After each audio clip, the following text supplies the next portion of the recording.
As many fans of this channel know, I am African and I grew up in Africa. It is easy to believe that you're destined for poverty, and yes, most people from poor countries believe that. However, when I was around 17, I started questioning such assumptions, and the reason for my different opinions is because I often see rich people even in my country.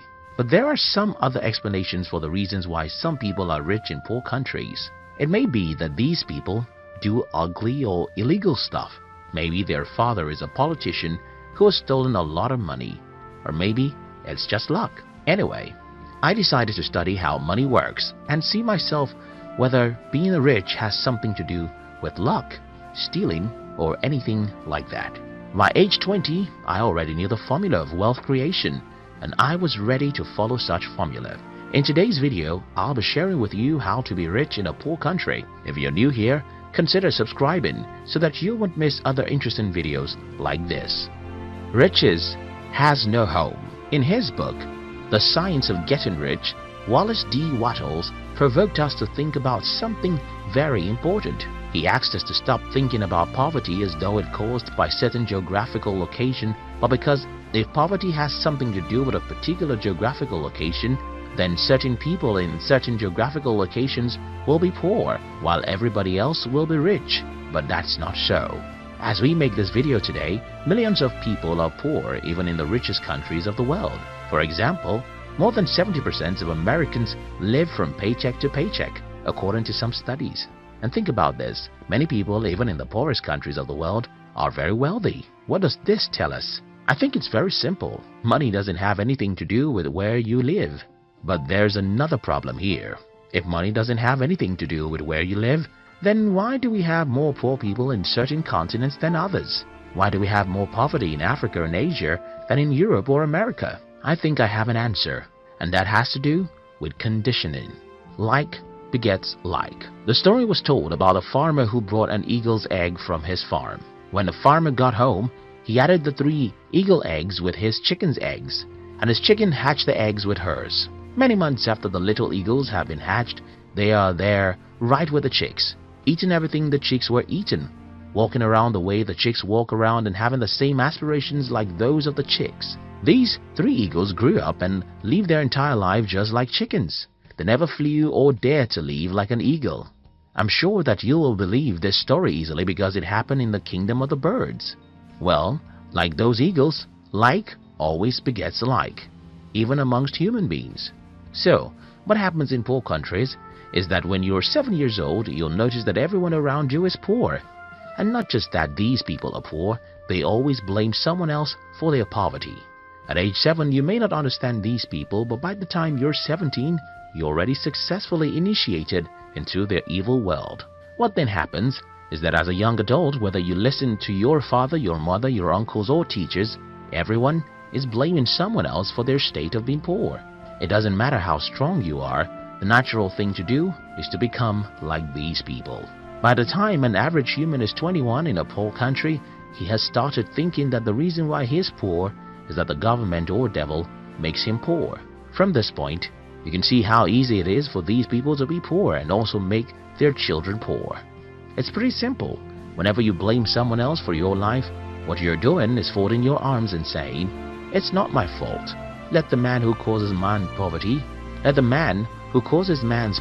to come and make me rich. It's not my fault. Let the man who causes poverty to come make me rich." So the number one reason why most people are poor in poor countries is that everyone around them is poor when they are growing up. These people would not have become poor solely because everyone is poor. It's even worse because most poor people blame someone else for their poverty, and then they successfully teach their children to learn how to blame others for their lives. They have successfully destroyed such children's lives because they too will grow up not taking responsibility for their lives. The other problem about growing up in a community where everyone is poor is because you will never have any worthwhile mentor. Because everyone is poor, their advice will just lead you to where they are, and that's not where you want to be. For instance, I had to stop taking advice from everyone in my family when I was about age 19. The reason I stopped taking advice from these people is that all their advice is very bad, and they think their advice is the best. For example, my family members advise me to get a university degree because if I don't have a degree, I cannot be successful in life. They advise me that it is good to work for a bank, while I think it's better to build a bank. I mean, almost every advice my family members gave me about money, even till this day, is stupid. And what I did was to ignore them and instead choose successful people online and through books to be my models. Not everyone can do what I did. In fact, not everyone will ever have the insight into the fact that your poor uncles and parents had given the wrong advice about money. And that's a major reason why most people in poor countries are poor. The strong exploit the weak. When I claim in this video that one of the reasons why most people are poor in poor countries is because they have poor mentors, someone will ask me, okay, who made the first man poor before he became a mentor for others? This is a good question, and the answer is in the fact that the world is a jungle where the strong eat the weak. Most of the years of our existence as humans are filled with battles between nations. We should also remember colonization and exploitation from one country to another. All these battles would not have left some countries poor if not because they are not physical battles. Think about it, as you would think about rape. When a man rapes a woman, he thinks it's just a physical act, but for a woman, it's spiritual and emotional. And though the act of rape can happen in 5 minutes, the victim can live with the pains for 50 years. Similar things happen when a country invades, overpowers and colonizes another for many years. For those who are asking how the first man became poor, I think that is how the first man became poor. But that's not an excuse for you to be poor. You see, the poverty of your forefather may not be his fault because he was probably taken as a slave for 30 years. But your poverty is yours because you have the power to liberate yourself. Country and personal prosperity. Another reason why many people are poor in poor countries is that most people seem not to understand that there are differences between national prosperity and personal prosperity. Because most people don't know that there's a difference between personal and national prosperity, many people in poor countries want to run to rich countries. Many Africans want to run to America. Many Indians thought they could migrate to Europe. And that's another problem. You see, running to a rich country won't guarantee your prosperity, because even in the country that you're running to, most people are still poor. Now that I've tried to pinpoint some of the reasons why most people are poor in poor countries, let me try and show you how to be rich in a poor country. 1. Disown every mentor you have. Well, I don't mean that you should legally get rid of everyone in your life. I simply mean that you should stop taking their advice or spending much time with them, except they are positive-minded. Growing up in Africa, the culture of my tribe requires that I listen to and follow the advice of everyone who is older than me. But at about the age of 19, I started revolting against the advice of my family members, especially their advice about money. When I was 21, it had become very obvious that I was a black sheep of the family.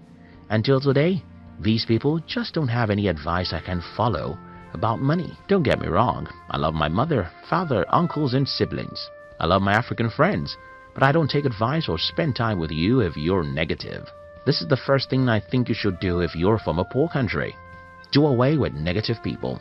Stop taking money advice from poor people. Instead, go to the library and read books from the rich and successful people. Check online and follow some inspiring people who will make you believe in yourself. 2. Understand the difference between personal and national poverty. Don't assume that you have to be poor simply because your country is poor.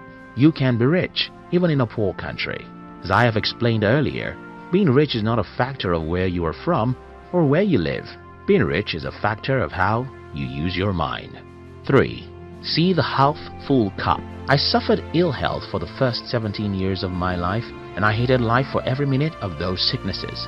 However, a few years after I regained my health, I understood that such terrible health challenges was a blessing in disguise. The lesson here is that most bad situations have hidden opportunities in them. But human nature really takes time to look for opportunities in bad situations. If you live in a poor country, you have to learn how to see the cup of your country as half full, not half empty. You have to be positive and believe that there are opportunities for you somewhere in some corner. Only you can believe that and take proactive actions that will lead you there. In conclusion, everyone watching this video from Africa or Asia should sit down and rethink their path in life. We should stop being negative about what is possible for us. We should believe in ourselves and pursue really big dreams. We should understand that money is not a product of any geographical location, but the product of our mind. I hope this video helps someone. Thank you very much for watching our videos. I'd like to give you another interesting video for you to enjoy next. But before then, our team will be very happy if you can like this video and share it with your friends on social media. If you're new here, don't forget to subscribe, so you won't miss other interesting videos like this. Look at your screen now to see 2 other videos we handpicked for you to enjoy next. We love you.